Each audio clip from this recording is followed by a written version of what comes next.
Hi, everyone. Thank you for joining us. We will get started in just a moment. We'll just give everyone some time to log in.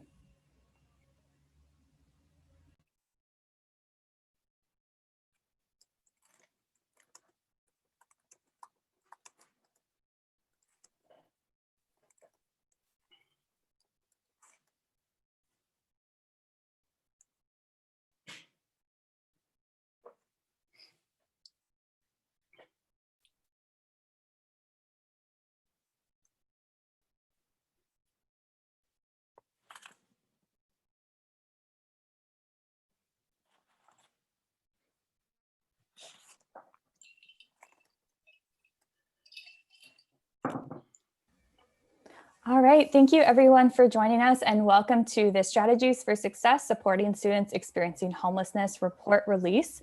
We are so excited to have all of you guys join us. As you have questions throughout the event today, please place them in the Q&A box feature and we will get those answered after the panel today. Our first speaker today is John Bridgeland. He is the founder and CEO of Civic, a partner of the Education Leads Home campaign. So welcome, Bridge. Thank you, Ellie, and good afternoon, or I guess morning for those of you on the West Coast. And welcome to this release event for the Report and Action Plan Strategies for Success, Supporting Students Experiencing Homelessness. I want to give special thanks to an extraordinary team, our partners in the Education Leads Home campaign, the unstoppable Barbara Duffield of SchoolHouse Connection, the irrepressible Tricia Jeff Raikes and Casey Trupin of the Raikes Foundation, the extraordinary team at America's Promise Alliance, and the wonderful Jamie Fastow and Emily Webb of Ed Council, and our own deeply committed team of Matt Atwell and Ellie Manspile at Civic. You know, it's really so nice to work with people who don't see this as some project or initiative, but as a mission, and care so much about these students every single day. So 5 years ago, we were awakened to the student homelessness crisis by a PBS documentary that I hope you've all seen called The Home Stretch.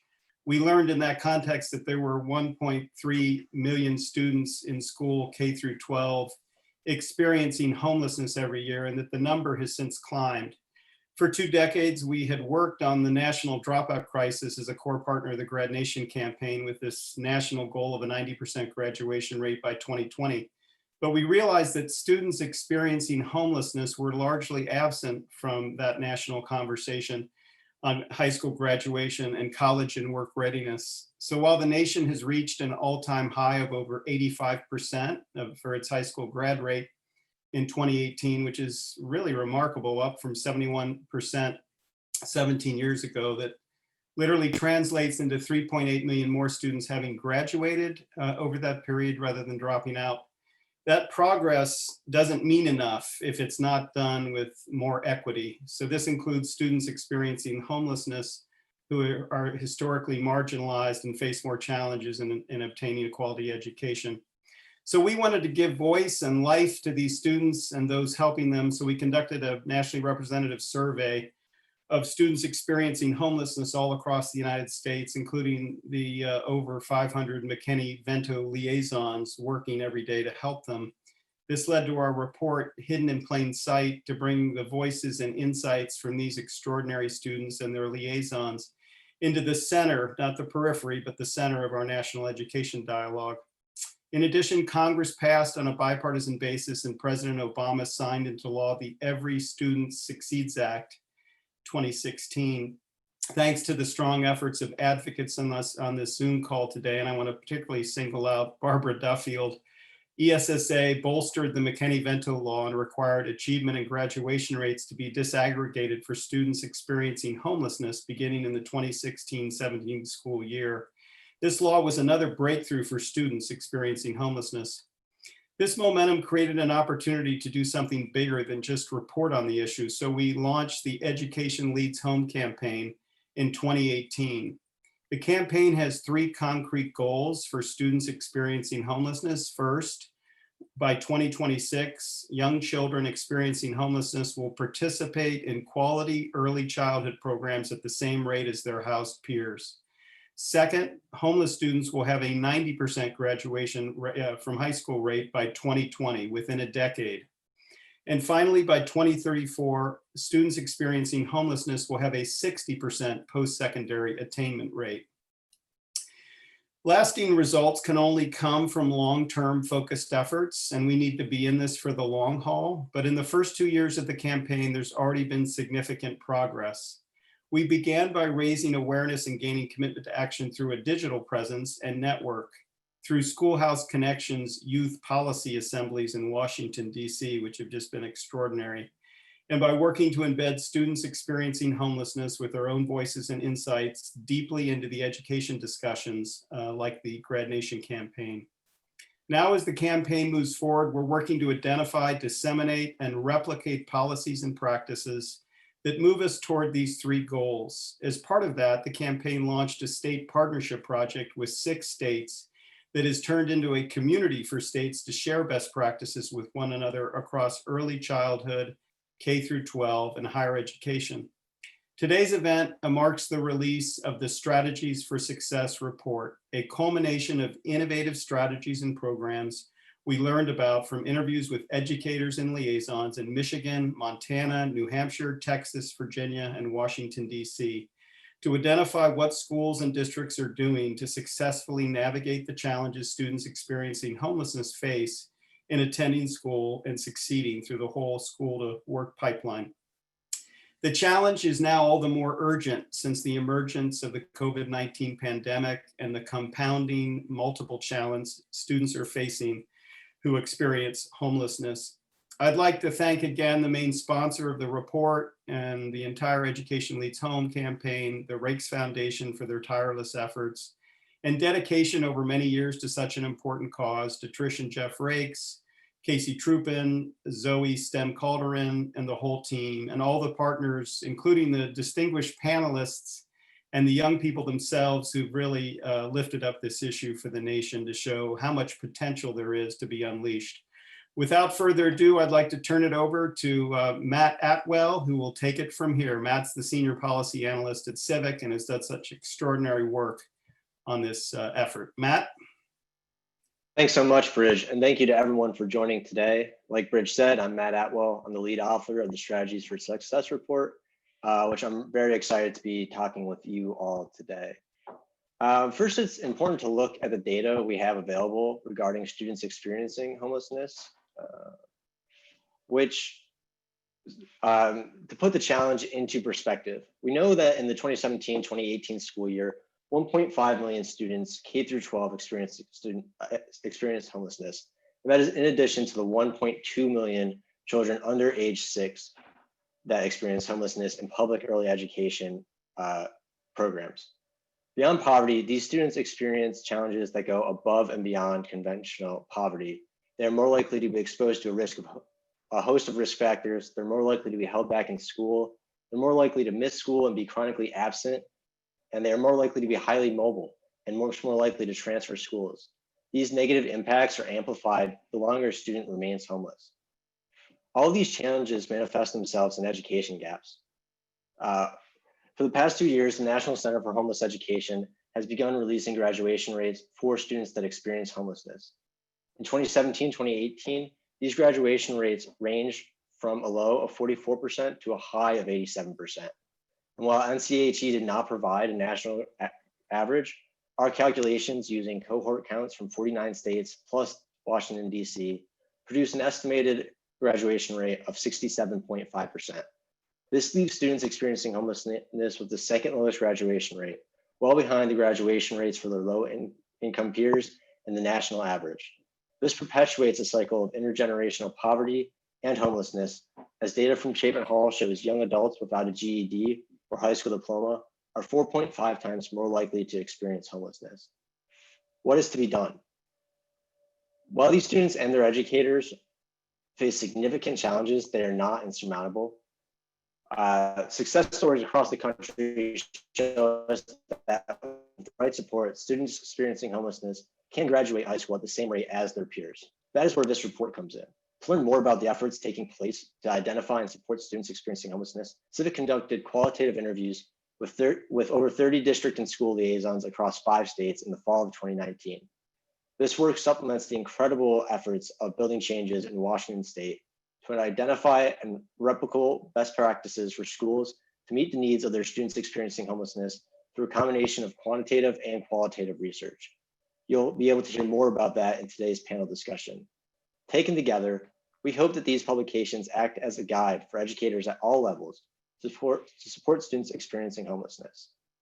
But it is first important to note the work of supporting students experiencing homelessness begins with following the blueprint laid out by the McKinney-Vento Act. Many of the examples from this report and that I will discuss today demonstrates what can be achieved when districts implement the law robustly. You can see in this slide just some of the requirements of the McKinney-Vento Act, including ensuring students have the right to remain at their school of origin for the remainder of the school year. Again, these are highly mobile students, so often they move throughout the school year, but it's important to keep them in their school of origin to keep them on track to graduation. It also requires SEAs to designate state coordinators of education in their states. It also requires that any district that identifies a student experiencing homelessness has a McKinney-Vento liaison that has the ability to fulfill their duties fully and ensure that students experiencing homelessness have an equal opportunity to education. It ensures school enrollment and full participation in school activities for students that experience homelessness. And this can sometimes be difficult because of the highly mobile nature of these students. They sometimes lack the required paperwork to engage in extracurriculars or sporting activities. And thanks to ESSA, it also sets aside some additional funds that can be used for McKinney-Vento eligible students. We organized the report around themes that continually cropped up in our interviews of the types of supports provided. These were also informed by building changes work, but for today, I've broken them into two broad categories. First, additional academic supports, and then I'll talk some more about basic needs supports. Additional academic supports include things like tutoring, but intentional tutoring supports for students that experience homelessness. It also includes working with them for college participation and enrollment. To fully break these cycles of poverty and homelessness, high school graduation cannot be an endpoint. It must be an on-track indicator to some type of post-secondary education. Some schools sat down and filled out the FAFSA with all of their McKinney-Vento eligible students to ensure completion and ensure that they have the supports needed to reach post-secondary. It also includes school discipline policies that meet students where they are. Students experiencing homelessness already face significant barriers to attend school, but they are also more likely to be suspended from school or disciplined. This only serves to exacerbate the problem and further disconnect students from their education. Rather than erecting even more barriers, schools and districts need to recognize the unique circumstances these students face. McKinney-Vento requires that LEAs review and revise enrollment and retention policies that negatively impact students experiencing homelessness. We heard several examples of this. One district takes the district liaison's input into school discipline determination for all McKinney-Vento eligible students. Others have gone as far to prohibit placing students experiencing homelessness in out-of-school suspensions, except in cases involving violence or drugs and alcohol on school property. Students also need flexible academic options. This includes multiple districts that offer credit recovery programs and alternative schooling programs for students close to graduation. While we need to learn more about the overall effectiveness of these types of programs, they have great utility for students experiencing homelessness who often struggle with the rigidity of traditional school schedule and setting. Schools should also offer flexible scheduling to accommodate students that may be highly mobile, or supporting a sibling, or working to help support themselves or their families. And this includes night schooling options. Additional academic supports must also extend out of school. When the school day or school year ends, students experiencing homelessness often find themselves without the stability, shelter, and meals that schools can provide them. Some districts operate drop-in centers where students can go outside of school hours to have a safe space to do homework, apply for jobs. Some even have washers, dryers, or showers that students may use. Another district extended support into the summer months to help graduating students navigate transition to post-secondary schools. Often these students are the first in their families to attend post-secondary, and they don't have somebody in their immediate network that has the navigating that pathway over the summer. So some districts are stepping up to make their liaisons available throughout the summer months. I mentioned the importance of McKinney-Vento up front, but oftentimes students and families and even educators are unaware of all the facets of the McKinney-Vento Act. And so it is very important to have robust training and awareness programs throughout the building and not just for liaisons. A lot of the districts we spoke to talked about training registrars and secretaries who are often the first person students or families experiencing homelessness may interact with. Back when we did the interviews for Hidden in Plain Sight, we heard a lot of students and their families say that they were worried about the stigma of experiencing homelessness and were afraid to come forward. So others developed scripts to help their staff talk with students and families about their housing situations in a way that isn't embarrassing, offensive, or stigmatizing for the student or their family. Some states have also developed statewide support networks, like in New Hampshire, that meet annually to share best practices and also have regional components that meet biannually to continue to share and have conversations about what they're doing in their schools and their districts. The final academic support I'll talk about is social emotional learning, which is essential for all students, but especially students experiencing homelessness that are more likely to be exposed to risk factors that can be traumatizing or to lack positive adult relationships outside of school. For some, this meant training district and school staff on trauma-informed practices and ensuring students have access to mental health support by partnering with local mental health services and clinics to provide support on campus. Next, I'll talk about basic needs support. For students experiencing homelessness, basic needs can be the difference between attending school and succeeding and dropping out. The McKinney-Vento Act necessitates many things, and also that students experiencing homelessness be eligible for free and reduced price lunch programs. But students often lack clothing, school supplies, or personal hygiene products that can be a significant barrier to attendance and success.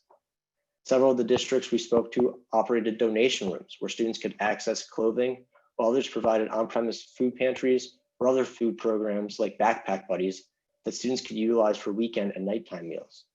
Other districts performed basic needs assessment with their McKinney-Vento students, and they connected those students to counselors and social workers at their schools who they were able to contact at any time for additional basic needs support.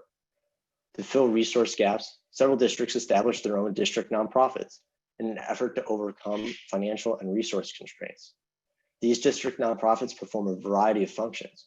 One established a Kid in Needs Fund that raised community donations to provide school supplies, pay lunch debts, and help out in emergency situations. You'll also be able to hear from one of these districts in a bit when Nichole Hayard talks about the HEART program at Kalispell schools in Montana. The one thing that we continually heard throughout all of our interviews is that student homelessness is a community challenge, and that requires an entire community to meet that challenge. Liaisons often said that it takes a village, and this means partnerships and cross-system collaborations that include connections to housing resources. For example, Austin Independent School District partners with a local youth serving institution to help unaccompanied youth find stable housing. This also includes partnerships with local workforce agencies.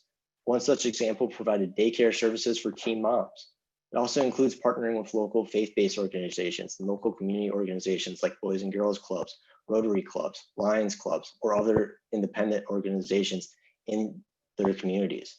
One prominent example of these is a basic needs network in Abilene, Texas, that convenes a large group of community organizations every month to discuss how they are meeting the needs of their at-risk populations and where the gaps remain.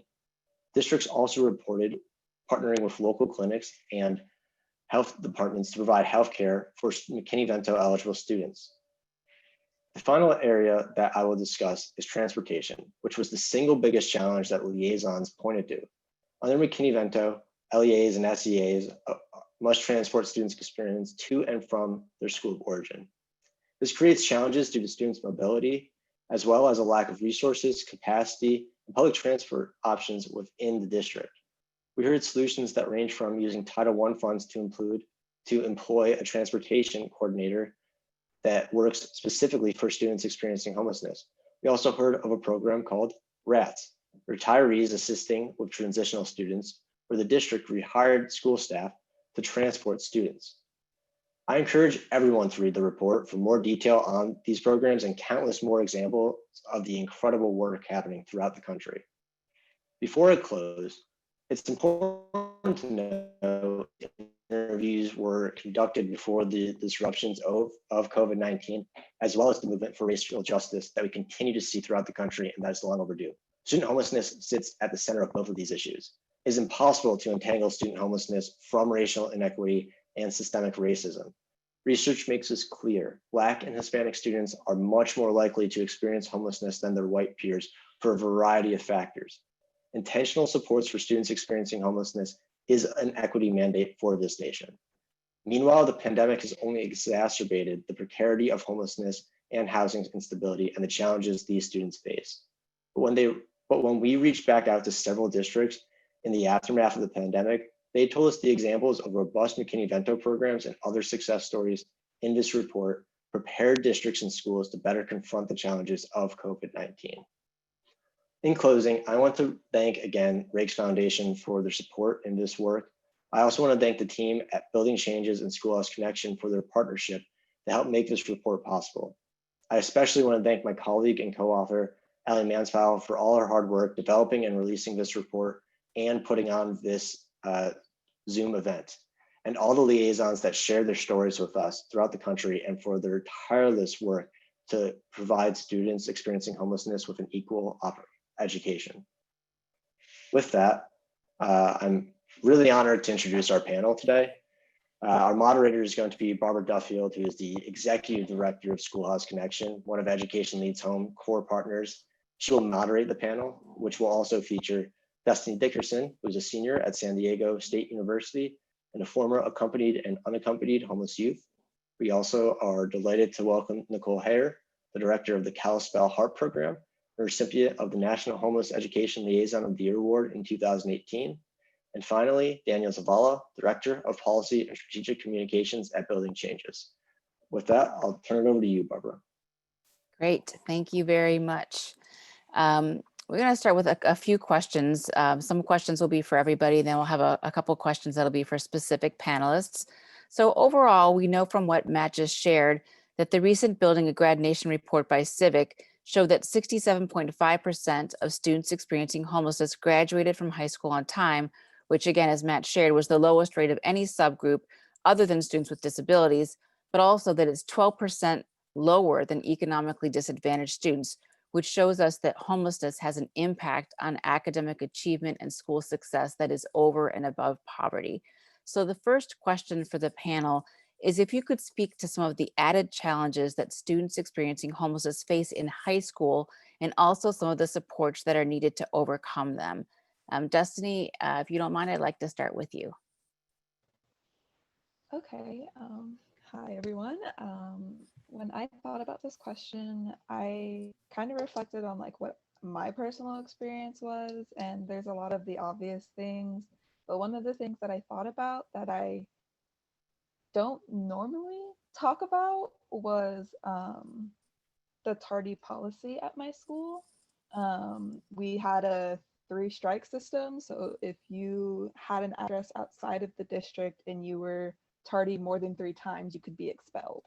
And so this meant like, if I could potentially be late to school, my mom would rather me be absent than be late because I could risk losing my education. And this like went to such an extreme that there was like a day where we were like a block or 2 away from my school, less than a mile, and our car got hit. And my mom made me leave the accident to go to school because she didn't want me to get expelled. And so I had to leave my mom there.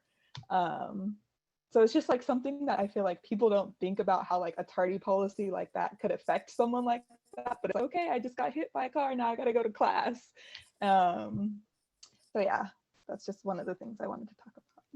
And you know, thinking about like what do you think should have been the case instead? So that was sort of an example of like a policy that disadvantages students experiencing homelessness and other students too. Sure, but what would have been some things that would have been different and the school could have done to be more supportive in that instance or any other instance where that policy or another policy really got in the way of your education?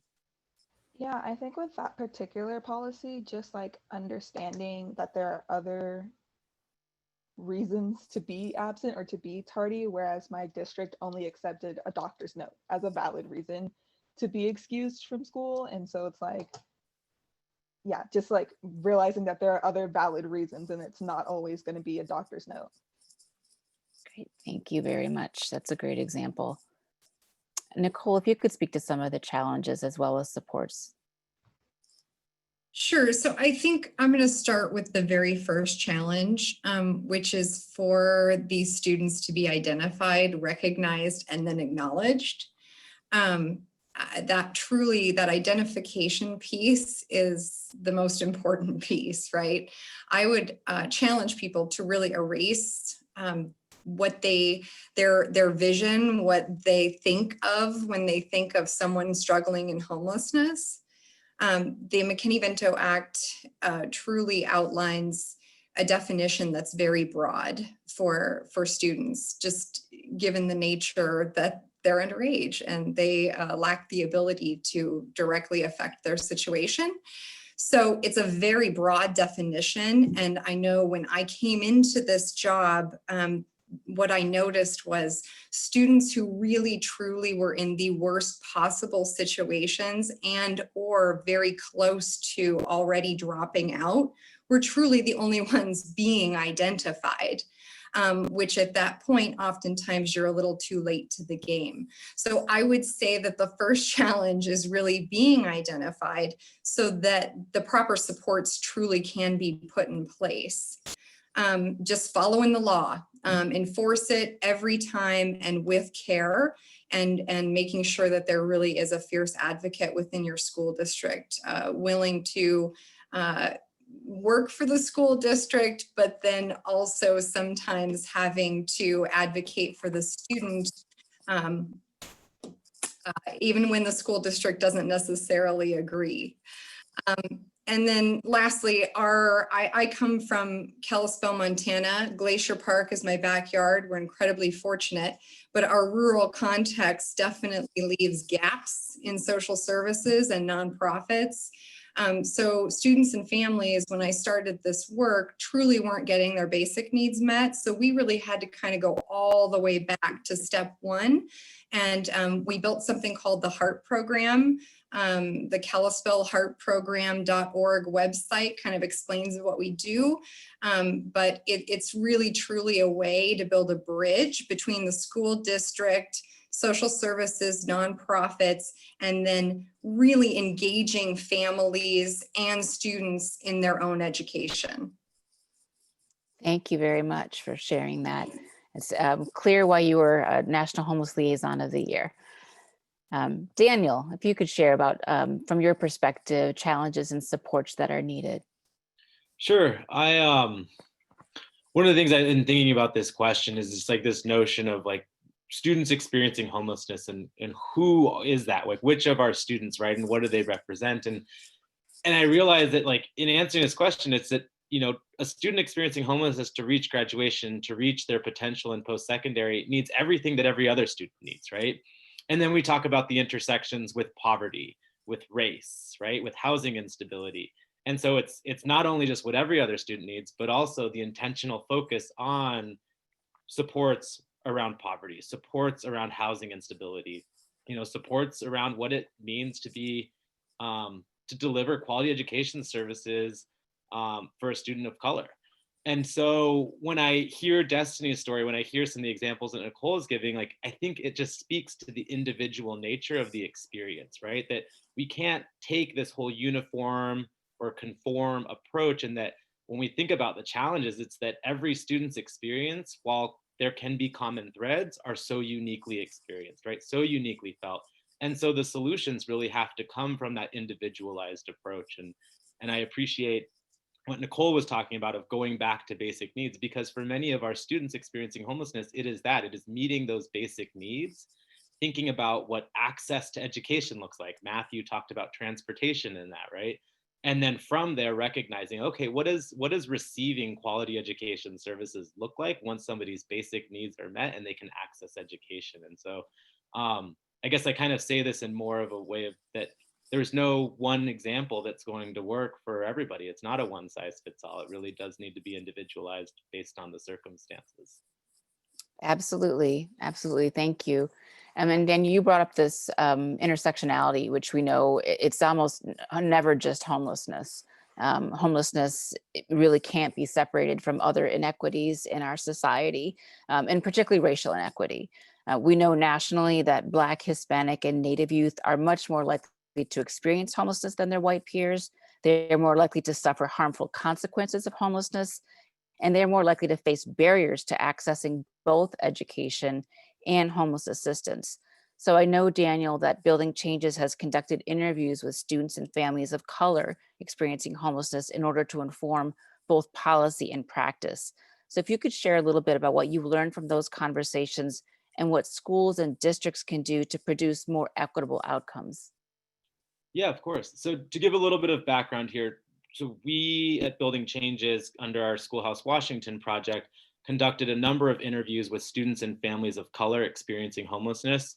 And then a subsequent kind of leg of that project was to actually take what we learned and have that inform district conversations and school conversations with school-based staff around some of the practices. And I guess a slight disclaimer to all of this is one of the difficulties in conducting this research is that it so often confirms what we hear, right? Or what we know in the work that we're doing. It's a little bit of this no duh experience. And I think it's disheartening because it's like, sometimes you need that research to convince or influence others. Whereas for so many of the practitioners, or importantly, for those who are experiencing homelessness, that solution is already right there. And so a lot of this was really to kind of collect those stories, to collect that personal experience, to really drive some of the decisions and the research that we were doing. And the reason I kind of use in half jest the air quotes is because the things that we were hearing really did feel no duh, like as in this, like these are evident, right, already. And so the takeaways that we got from our interviews is that, a lot of folks experience a lot of racism in schools, in shelters, right? And so you're talking about this intersectionality and what racism looks like, not only from providers in the school setting, but also in the shelter setting and receiving housing services. And that we need more advocacy, we need more awareness and representation, not only in schools, but again, in shelters and with community providers. Another takeaway we heard was that more teachers and staff need to be trained on the identification. I know Nichole spoke to this, right? Recognizing what are those early warning signs for students that are experiencing homelessness, and how can we kind of quickly identify so that we can provide a more rapid response of services. Another, again, is for students and families, as well as for staff, the need for more education on what are the rights and what are the resources that are available.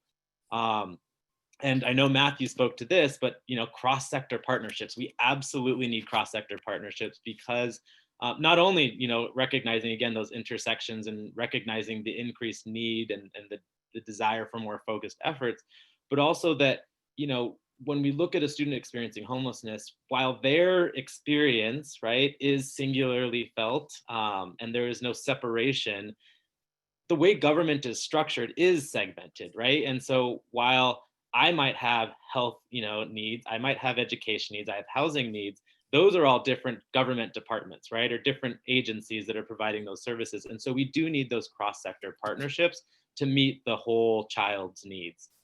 And then again, finally, as we think about this increased awareness, one big component is actually understanding doubled up living scenarios, right? Living with others due to economic hardship. And that comprises a huge proportion of the population experiencing homelessness. And often those who are living doubled up do not receive priority or are not even eligible for other housing supports and services. And so that was another big takeaway that we had heard from students and families of color experiencing homelessness, especially as we think about the disproportionality of those who are living doubled up as it relates to race and ethnicity. Thank you very much. So Destiny, young people have been at the forefront of the current movement for racial justice.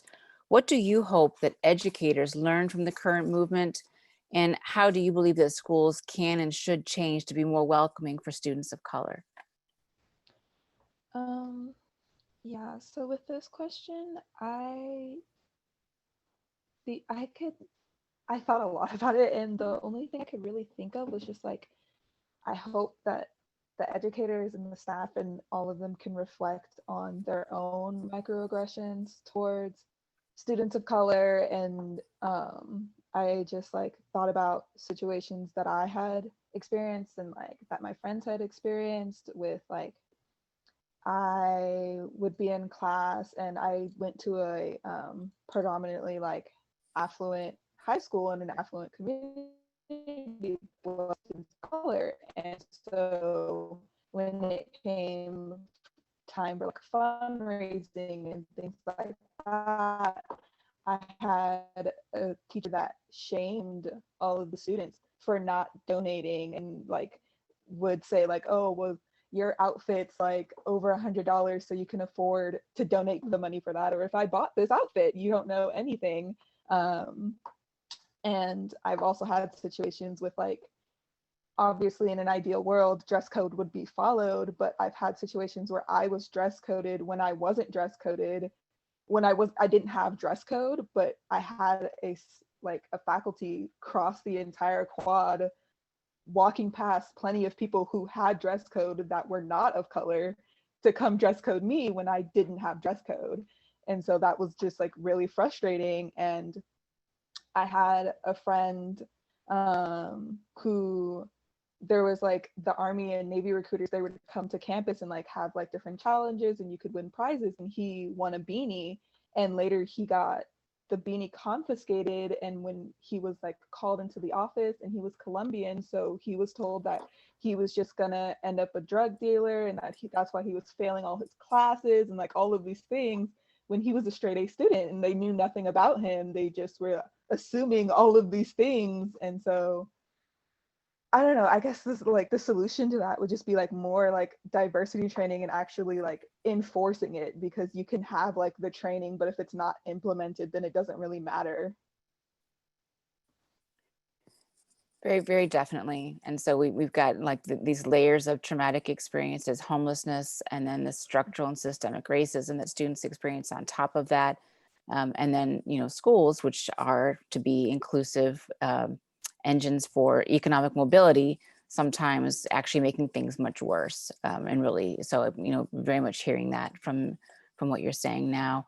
And of course, we know that systemic and structural racism is one pandemic.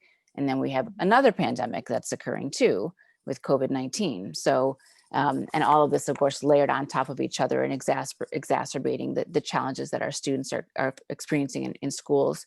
So I'm going to switch now to specifically talking about the pandemic of COVID-19. We know it's made it very difficult for all students, all families, all individuals, but we also know that it's exacerbated some of the unique challenges for students experiencing homelessness who may have lost the one secure and stable place in their lives and the source of services for them, which is school. And again, to Daniel's point, a place where they can just be an individual, be whoever they are. So I want to turn now, actually, Nichole, I want to start with you. If you could talk about some of the challenges that you've had in serving your McKinney-Vento students throughout the pandemic and some of the strategies that you've incorporated to support them specifically during COVID-19. Sure, but first, I'm going to be a bad panelist, and I'd just like to say, after hearing what Daniel and Destiny both had to share during the last round of questions, I think that it's incredibly important that everyone in the school really start to recognize that our function within society and our communities is that every human who works in a school building is a social justice worker, whether they like it or not. So I just want to say that. I think that if we can kind of spread that awareness within our school communities, it can only do good. So I think maybe, you know, people just shifting and seeing how they see themselves in their role slightly differently may be helpful. When it comes to the pandemic, I will tell you that the context where I live, we've been busier than ever. I think we've had a lot of influx of visitors. I think people were Googling where the least amount of COVID is, so they decided to head for the mountains. And so where we live, to a certain extent, our economy hasn't been affected. I'm speaking in generalities here, but many of the families and students I serve work in service industry jobs that don't pay to begin with. And they have continued with those jobs. That said, I see the McKinney-Vento numbers rising and my cases increasing because those who were hovering just above the poverty line, who maybe have not struggled with homelessness in the past, are now experiencing that because of complications from COVID. So I know one thing in our district that we're doing is really just trying a mass information campaign so that our staff can be super diligent in identifying students that maybe have not had to access resources in the past. And that's kind of what we're seeing with our homeless population. You know, also one other thing to consider is that we're experiencing a great amount of growth here. So housing prices are through the roof.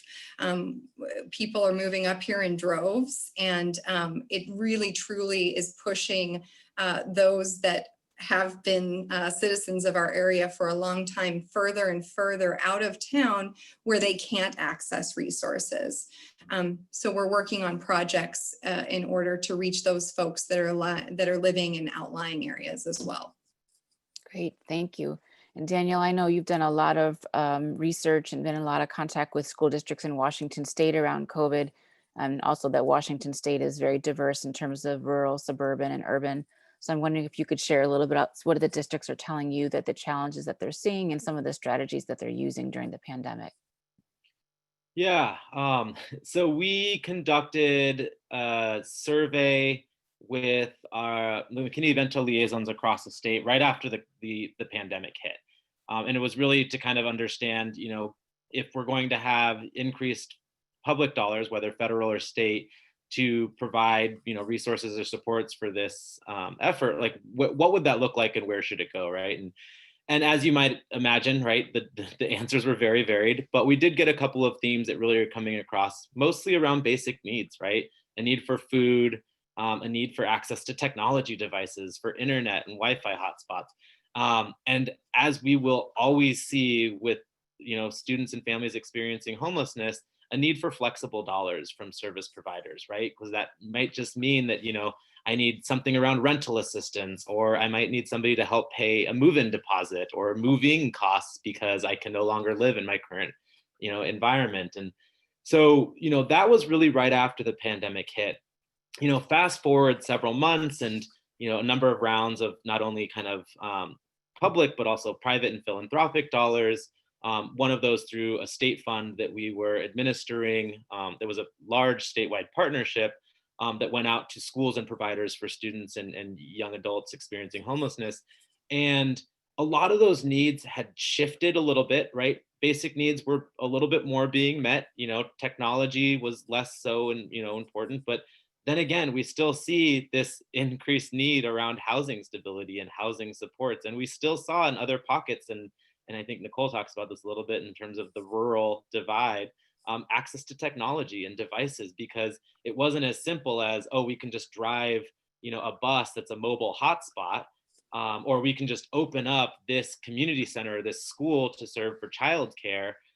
It was, you know, oh, how do we get students, right? We talked about transportation being one of the major issues around access to education, you know, and so we continue to see just a lot of innovation, but it's really happening at that district and school level, and it's looking different from district to district. And while, you know, I herald our districts and our schools for being innovative and communicating with each other around some of their best practices, one of the things that we haven't seen that we have seen in other states that we hope to see here is an actual coordinated statewide approach, right? I think that's what we actually were lacking and needed, which could have been helpful in actually, you know, providing the varied needs that we had here. So we continue to kind of reach out. One of the things that we're doing right now is actually contacting all of the providers in the schools that received some funds from that statewide fund that we administered, and interviewing to understand kind of what has been helpful. And as you imagine, right, flexible funding has been the biggest thing, you know, low barrier applications and, you know, low strings to, you know, how to use funding. Because I think one of the other things we've seen with a lot of the federal and state response is that there seems to be so many stipulations around, you know, how things are going to be used, so much, you know, I guess bureaucracy to kind of put it that way, And what we need is an emergency response because we are still in the midst of that emergency. Absolutely. And, I'll just sort of also be a bad presenter and insert the moderator into the panel and say that we're hearing the exact same thing nationwide from liaisons. Some of the funds that have been provided by local and state government have to be used by a certain time, but somebody's not eligible, so they're not being used. And really what we need to do is cut out the middleman, just flexible funding, trust the people who are closest to children and families to do the right thing. And I know, Nichole, with your program, that's sort of the idea of it too, right? You were sort of creating a bridge right there. So that's definitely something that we're hearing and that we're advocating for very, very strongly. Before we turn to question and answers, I have a last kind of question for everybody, which is kind of a global question, but given our new normal, what will be the key supports? And I'm going to say, like, if you could identify like maybe two, let's say one or two key supports that schools and districts must be providing to students experiencing homelessness if we are to move forward and achieve a more equitable education system. Nichole, I'll start with you this time. Sure. Given the new normal, two things: regular and consistent contact with students, really maintaining those relationships amongst all this weirdness. And then two, really, how does that get done? Again, as Daniel said, just the lack of access to the internet and technology, even the devices here in my area, it's astounding that in the year 2020, this is such a barrier. And these students are falling behind not only academically, but just frankly in the skills that the future requires. So that would be my two. Thank you. Daniel? I almost want to echo and just be like, exactly the same. But yeah, I think, that relationship building and the relationship continuity and stability is so critical. And in Washington, one of the things that we've been fortunate to do is actually put a building point of contact, right? In a distance or remote learning environment, what does that role look like? How can liaisons actually serve as a point of continuity, right? In this current scenario. So absolutely, relationships and that staff contact is incredibly critical. I'll perhaps expand or broaden out, I think, a little bit of what Nichole was talking about around the resources. And it's just increased funding. And you talked about your increased roster right now, right? Our economic climate, the way that it is, and the eviction moratoria that are pending or already expiring in certain parts of this country, that is going to mean a massive inflow of new students that are experiencing homelessness. And we need to be prepared for that. And having the same amount of funding is not going to be maintenance, it's going to be a regression, right? And so we need to actually talk about an increase of funding, even in this economic climate, the way that it is. Yes, increased in funding that is, I think, as we said, flexible, but also directed, right? Because we know sometimes students experiencing homelessness kind of get lost in the midst. If we're one of 5 eligible uses, it might not actually find its way to students experiencing homelessness. So Destiny, I want to give the last word to you. Resources was also one of mine, so I just want to echo that. But another one that I thought of was that I've actually been thinking about for a while is some of the classroom policies need to be more flexible. Some of them with some professors or teachers will require their students to have their camera on. And if you're in a certain environment or situation, you may not want or be able to have your camera on, and that could be embarrassing for the student. And so just recognizing that not everyone can do that. And then another policy would be no eating in class. If a student's at home and they may not have another opportunity to eat. And so it's just being considerate of some of those things. And I had witnessed some things of videos online with a student, granted it was a college student, but they were at work while they were in class and they were required to have their camera on. So the students and everyone could see that that student was at work, and this professor had asked the student like, oh, can you not be at work while we're in class? And she's like, no, I have to be at work. And so, yeah, just some of those policies and being aware of like time and just, yeah. Need to be thinking outside of ourselves right now. At this, I'm hearing all of this and thinking about there's just a colossal failure of imagination, and we're making a lot of assumptions about where people are coming from and what they need. So thank you very much, panel. Hang on, we got questions and answers coming, but first, I want to turn it over to Casey Trupin, the Director of Youth Homelessness at the Raikes Foundation, and an amazing leader in the movement on student homelessness and youth homelessness in general. Casey?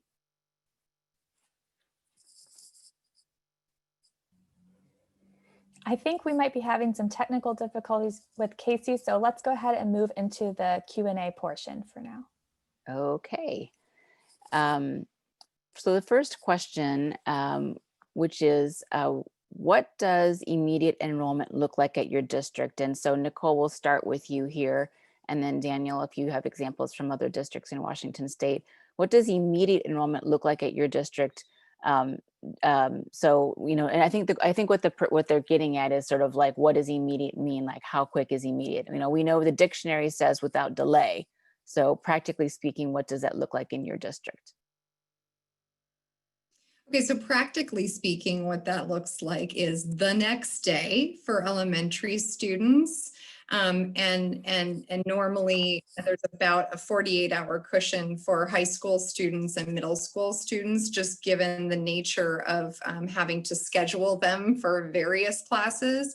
So, I mean, that's really the timeline that we work with here. Elementary students the next day, and you know, more so like a day and a half, if you will, in order for those middle school and high school students to get in. I had worked on projects to try to get students in sooner than that, but quickly what we realized is that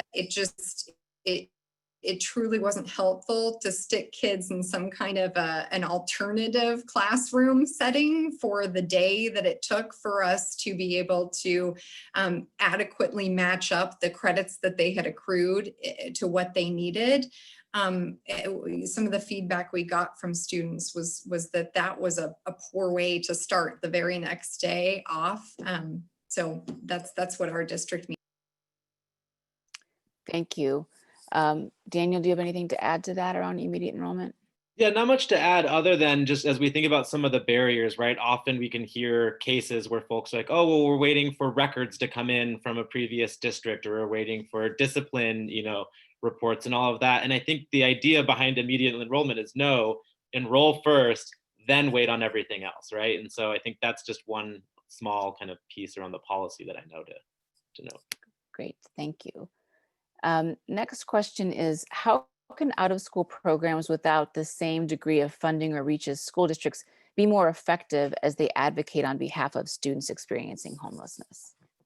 So whoever wants to take that on.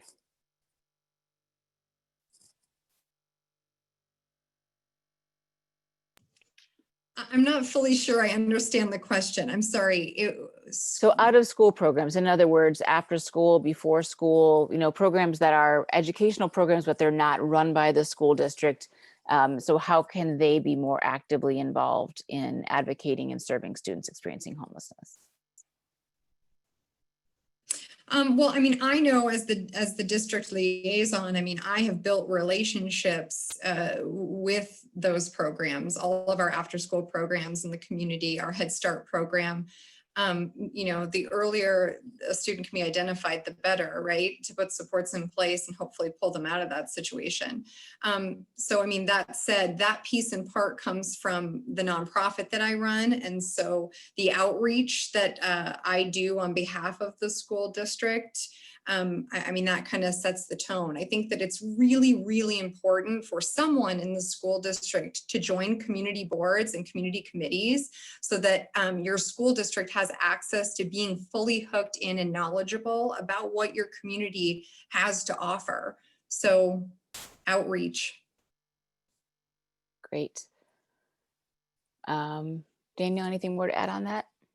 Yeah, I mean, I think we talked about what are the most important things, right? And I think across the board, we're hearing the importance of relationships, right? And so it's like, even without funding, even without a lot of reach, you can still serve as that point of contact. You can still be that continuity for a student that's experiencing homelessness. So I think that's one critical element.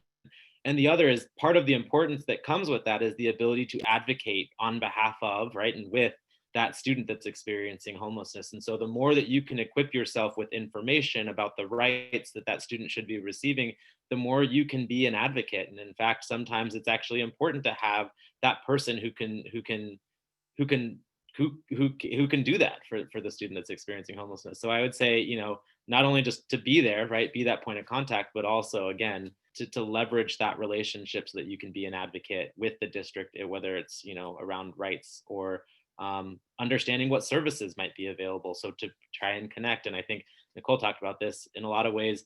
We see McKinney-Vento liaisons identified, but often they are stretched so thin because their caseload is too large. And so again, if you can provide some of those services, that would be a huge benefit as well.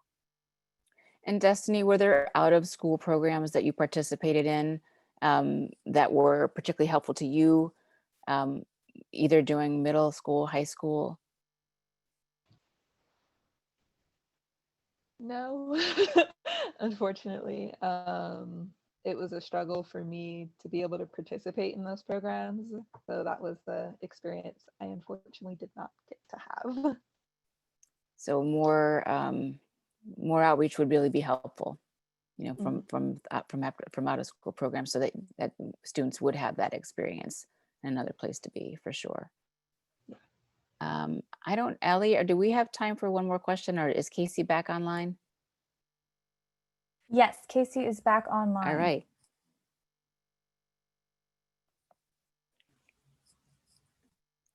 Casey.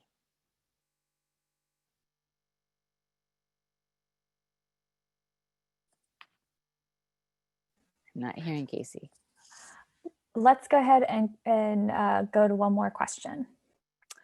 Okay, so the next question is really, we've been talking about high school, but we know that quality preschool makes a tremendous difference, and that children who attend and participate in quality preschool programs are more likely to graduate from high school, own their own homes, and generally have better health and well-being. We also know that there, as Matt said, really, there's actually now 1.4 million children under the age of 6 experiencing homelessness, and they face tremendous barriers at the very beginning of their educational trajectory. So this question is about, if you could touch a little bit about efforts to identify and serve early childhood students. So Nichole, we'll start here with you. Well, not surprisingly, it comes down to funding as a barrier, right? So I can tell you that our waiting list to get into our pre-K programs in our area is lengthy, to say the least. That said, the families, since I really do work with students K through 12, right, I can oftentimes identify and start working with families. And again, I'm speaking generalities here, but everyone's situation is different. But the majority of my caseload is made up of families living in poverty, struggling in poverty. So I oftentimes get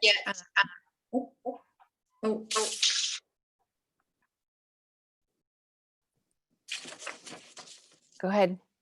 Am I okay? So oftentimes I can start working with families with littles who we can put supports in place and get those students at least to the front of the waiting list in order to get those spots filled. Thank you. And a reminder to the audience that McKinney-Vento does cover preschool programs that are administered by school districts, but its applicability is different, and the challenges of implementation are very, very great. There is Casey Trupin, Director of Youth Homelessness and the Raikes Foundation. So we will turn over to Casey now. Great, thank you. Hopefully folks can hear me. So Barbara, give me a thumbs up if you can. 2. Great. Sorry, of course, my computer decided to shut down right in the middle. I'll be relatively quick. Thanks to everybody, Barbara, Destiny, Nichole, Daniel, for a great discussion.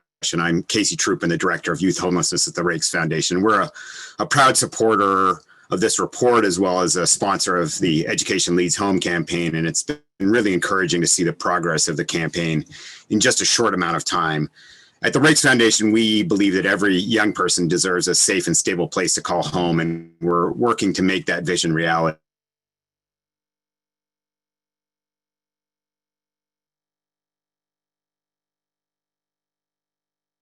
We think that public schools absolutely can and must play an important role in preventing and responding to student homelessness. And as we've heard from the panelists today, with the proper support, teachers and staff can help identify students who are facing crises and then connect them to the right support, such as housing, counseling, and or legal assistance.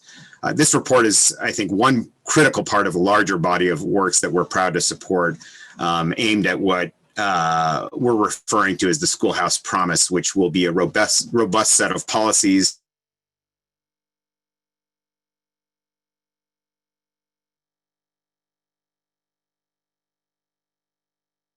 and quantitative methods. We believe that the SchoolHouse Promise will act as a guide for educators at all levels to support students experiencing homelessness in both practical and innovative ways. We think that the campaign is uniquely positioned to disseminate these best practices to liaisons and educators and policymakers throughout the country. But I also want to say that it's impossible to sit here and not have both COVID-19 and the movement for racial justice front of mind, not only because it's impacted all of us, but because we know it's especially impacting students experiencing homelessness. Education is clearly a key to breaking cycles of homelessness, but students without a home have been among the hardest hit by school closures. And data tells us that Black and Brown and Indigenous communities have been disproportionately impacted by the pandemic.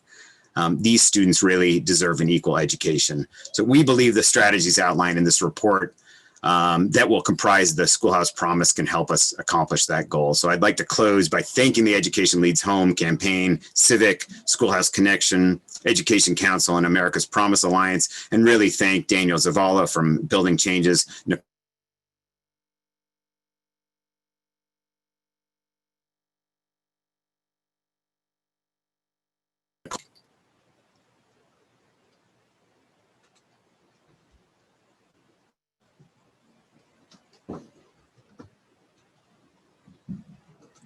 Thank you everyone for joining us today. We hope you have a great afternoon.